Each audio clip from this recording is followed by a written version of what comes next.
We'll call this hearing to order, the first hearing of the 118th Congress for the House Committee on Oversight and Accountability. Welcome. As chairman, I intend to focus this committee's attention and resources on its core mission to ensure our government is working for the American people in an efficient manner. Agencies guard taxpayer funds from fraudsters and ineligible participants, and political leadership be held accountable for bad consequences of their policies. Last Congress, Democrats strayed far from this mission. The Biden administration faced little to no scrutiny under unchecked, one-party Democrat rule in Washington. This committee conducted almost no oversight of federal government agencies, programs, or policies. The nonpartisan Lugar Center gave Democrats an F in oversight last Congress. Instead, this committee spent its time and resources demonizing America's oil and gas industry, investigating an NFL football team, and examining pet, flea, and tick collars. The American people have suffered from the lack of oversight and accountability. Crises have continued and worsened. Our nation is facing the worst border crisis in American history. Fentanyl, which is coming across the southern border, is the leading cause of death for many Americans. Americans are facing high energy prices resulting from policies aimed at diminishing domestic energy production. And the American people have struggled with consequences of prolonged COVID closures and lockdowns, inflation, and shortages of labor and goods. That's why this first hearing is so important. Today's hearing is a first step in examining the massive waste, fraud, and abuse in COVID relief programs. In March of 2020, the United States struggled to respond to growing threats presented by COVID-19. With the economy on the brink of collapse, Congress passed a series of bills intended to both fund the public health response and keep the economy afloat. The largest of these measures was the bipartisan CARES Act. It created programs like the Paycheck Protection Program, which saved jobs at small businesses across the country. It rolled out pandemic unemployment insurance to help American workers who were victims of business closures and spiking unemployment. These programs brought relief to many Americans. But with massive government spending comes opportunity for waste, fraud, and abuse. Unfortunately, Democrats conducted little oversight of the over $2 trillion spent under the CARES Act. They did the exact opposite. They spent another $2 trillion, but this time with absolutely no protections or guardrails to prevent waste. And worse, they spent this money when there was no sign that it was actually needed. This out-of-control spending led to 40-year high inflation, kept people out of work longer, and harmed our economy. During the markup of this legislation, many of us warned that without oversight mechanisms in place, taxpayer dollars were at risk of being misused or lost to fraud, waste, or abuse. Republican amendments would have put strings attached on those dollars. They would have allowed for oversight. But Democrats voted down every single amendment we offered. And what happens if there's no oversight? Nothing good. We've seen reports that between $163 to $400 billion in unemployment insurance benefits were paid out improperly. We've seen reports that between $76 to more than $100 billion in Paycheck Protection Program and economic injury and disaster loan programs were lost to improper payments. We've seen reports that $266 billion in improper payments were made by Medicaid during the pandemic. That's why we're having our first hearing of the new Congress on waste, fraud, and abuse in pandemic spending programs. We will hold many more of these hearings on this important issue.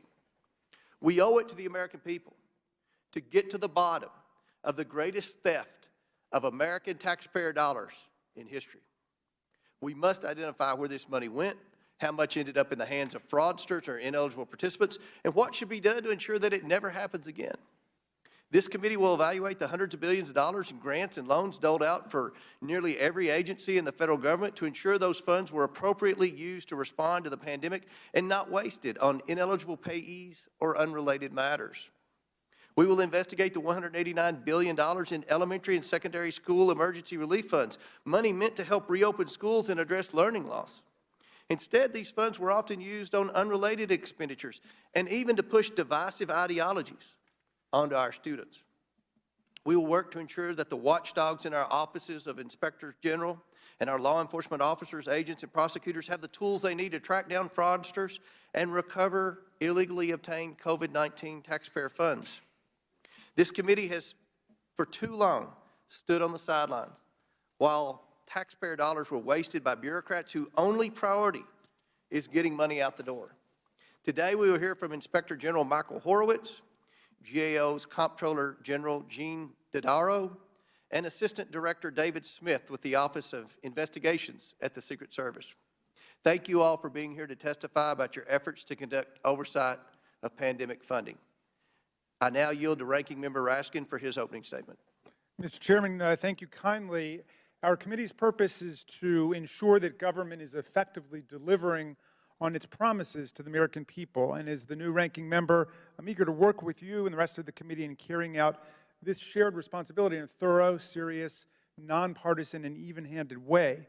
When I heard that our first hearing would spotlight pandemic relief programs, I was pleased because I thought it would follow up on everything the Democratic majority had been doing in the 117th Congress since COVID-19 began.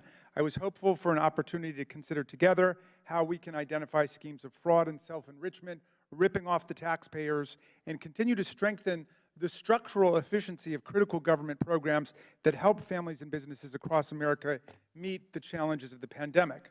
Just as the political system and the campaign finance system have recently been proven shockingly vulnerable to imposters, hustlers, con men, big liars, outright fraudsters, and fakes, some of the programs developed to respond to the COVID-19 pandemic have proven vulnerable to the relentless, deceitful, and fraudulent designs of criminal predators when they, too, decide to exploit the generosity of the American people.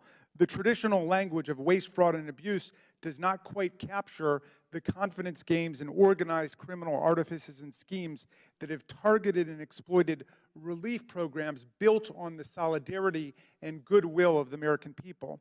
The House Select Subcommittee on the Coronavirus, which was chaired in the last Congress by then-Majority Whip Clyburn, and which I served on, led the effort to identify and combat these criminal actors. The subcommittee conducted no fewer than 7 hearings focused on rooting out fraud in relief programs. I will never forget how under Chairman Clyburn's leadership, in our first week or two of existence, the subcommittee recovered an improper $10 million Paycheck Protection Program loan.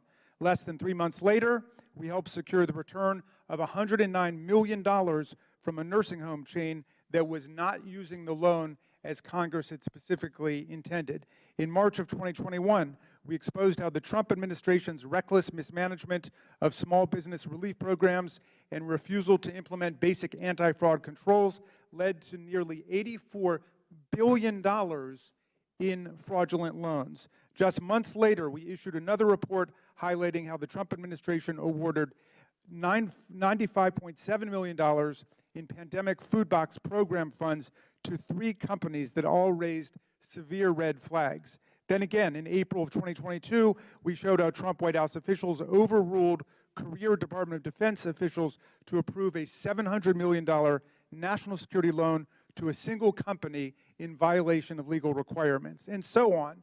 We used the spotlight and bully pulpit of a small subcommittee to expose and reverse colossal frauds taking place against the American people.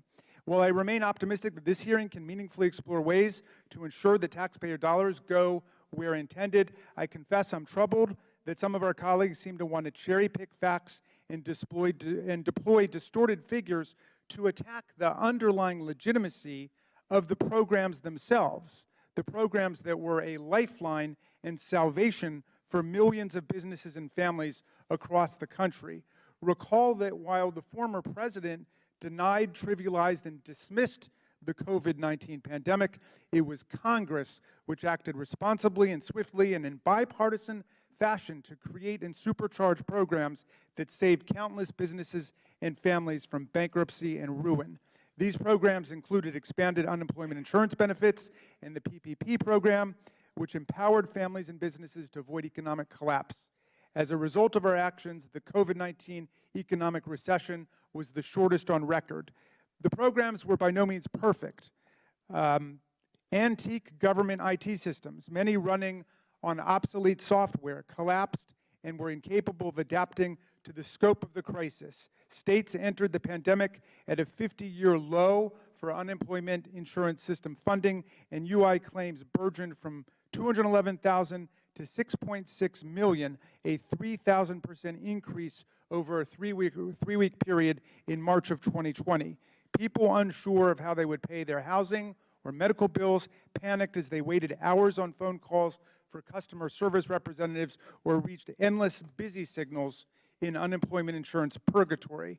My home state of Maryland was no exception. In the one-year period from March 2020 until March 2021, my district office received 1,400 anguished constituent requests for help with unemployment.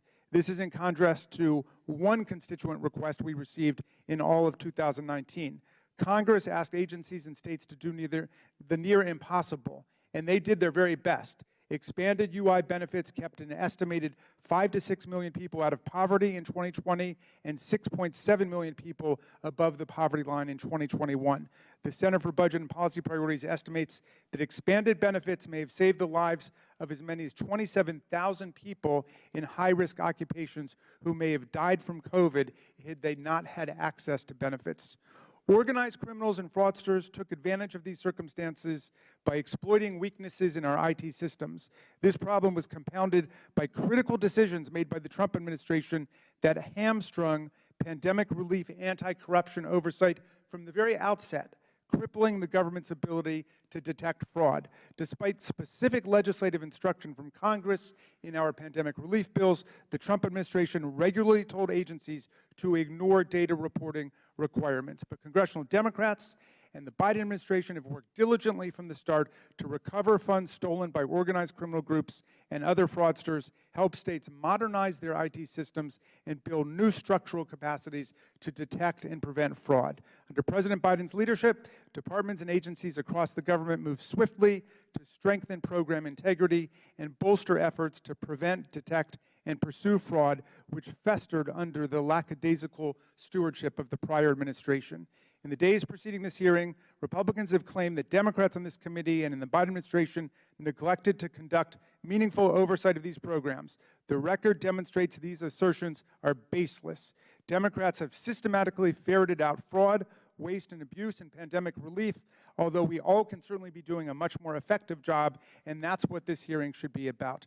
As the work of the 118th Congress commences, I urge all of my colleagues across the aisle and on our side to remember the crucial role this committee must play in eliminating fraudulent schemes by imposters in order to protect the integrity of the programs that we adopt and that America needs. With that, Mr. Chairman, I'm happy to yield back.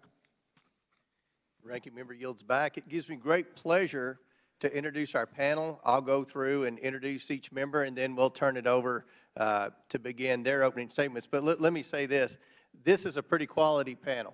I think if you wanted to have the perfect hearing to determine waste, fraud, and abuse in the federal government, I can't think of three better witnesses from three more appropriate agencies to come before this committee. And I think you'll see this is going to begin a trend of having credible witnesses that are here to talk about serious, substantive issues, and I'm very proud of this witness panel today. Our first witness today is Mr. Gene Dodaro, the 8th Comptroller General of the United States and head of the U.S. Government Accountability Office, or GAO.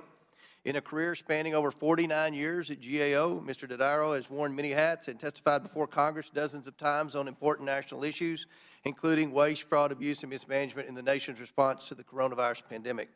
Mr. Dodaro's extensive experience at the helm of an agency often referred to as the congressional watchdog is invaluable.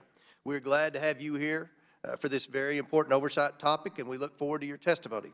Our second witness, no stranger to Congress, is Mr. Michael Horowitz, who is the chair of the Pandemic Response Accountability Committee, or PRAC, and Inspector General of the Department of Justice. Mr. Horowitz is testifying today in his role as chair of PRAC, an entity created by the CARES Act to support independent oversight of pandemic relief spending. The PRAC coordinates cross-agency investigations by agency inspectors general, enabling faster identification of fraudsters across multiple programs. This is a very important role. Mr. Horowitz and the committee looks forward to learning more about your and your colleagues' efforts to detect fraud, waste, abuse, and mismanagement of taxpayer dollars. And our third witness is Mr. David Smith, Assistant Director, Office of Investigations at the U.S. Secret Service. As the 28th Assistant Director for the Office of Investigations, Mr. Smith leads the agency's global investigative mission, comprising 161 offices and over 3,000 employees. Mr. Smith's office also oversees the Secret Service's National Pandemic Fraud Investigations and cross-agency coordinated efforts, including investigations of foreign nationals stealing COVID relief fund. I look forward to hearing about the agency's investigations into pandemic relief fraud and ongoing efforts to counter such activities. Welcome, Mr. Smith, and we'll begin with Mr. Dodaro. And I hope I pronounced that right. I apologize if I didn't. Was excellent, Mr. Chairman. Very good. I appreciate it. Thank you very much. Good morning, Mr. Chairman, Ranking Member Raskin, members of the committee. I'm very pleased to be here. I commend you, Mr. Chairman, for holding this hearing, and I'm very pleased to see the attendance. I'd like to focus my comments this morning on 4 points that I believe were the main causes of the widespread fraud that has occurred and what could be done to deal with these issues. First, agencies should have been much better prepared in order to prevent fraud in the first place. We worked with the Congress back in 2016, and the Congress passed the Fraud Reduction and Data Analytics Act, which required agencies to implement GAO's fraud risk framework to help prevent fraud in the first place. Agencies were slow to implement this legislation and therefore were not prepared properly when the coronavirus emergency occurred. This needs greater attention and oversight, I believe, from this committee. Secondly, the urgency in providing relief funds led to trade-offs that limited the ability to achieve accountability and transparency goals of the legislation. These trade-offs included allowing self-certifications and applications, limiting the amount of supporting documentation that applicants had to apply. And these trade-offs, along with internal control weaknesses within the agencies, made these programs much more susceptible to fraud than otherwise would have been the case.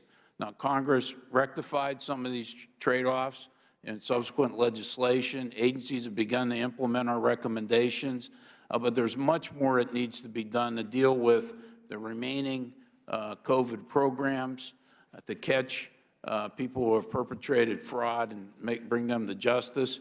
But we're also, unless we make these changes, we're not better prepared for the future, for future emergencies, which certainly will come with disaster assistance and relief and other events that are unforeseen, but certainly will come.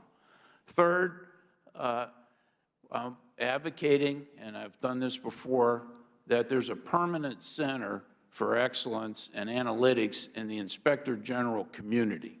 Now, this first one was created back in the Recovery Act when we had the Great Recession, and that Recovery Operations Center helped prevent fraud and enabled the IGs to work together because a lot of the fraudsters hit multiple programs as well, and this brought in great data analytics experience.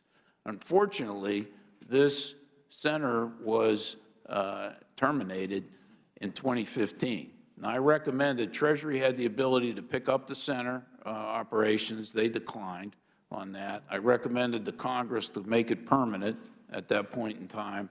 I was not successful. I'm at it again, and I think it makes sense to have this to deal with. Fraud occurs in regular federal programs all the time, as well as improper payments, which we talk about in our statement.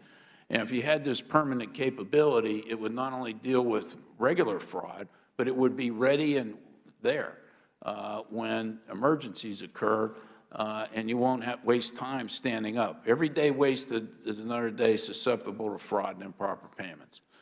This would help. Fourth, the government has an underlying improper payment problem. These are payments that shouldn't have been made or were made in the wrong amounts. I've testified before this committee many, many times on this problem over the years. It occurs in a wide range of federal programs. It's pervasive across the government. So when you have that type of problem that we're not dealing with on a regular basis, and you add additional spending of billions, hundreds of billions, in this case trillions of dollars, you're going to have these type of problems in place. So I have many recommendations in my testimony that I think would help address this issue, and I've put forth at least 10 legislative suggestions for how Congress can act to make sure that this problem doesn't happen again at the magnitude in which we've seen in this particular case. So I'm looking forward to answering questions today.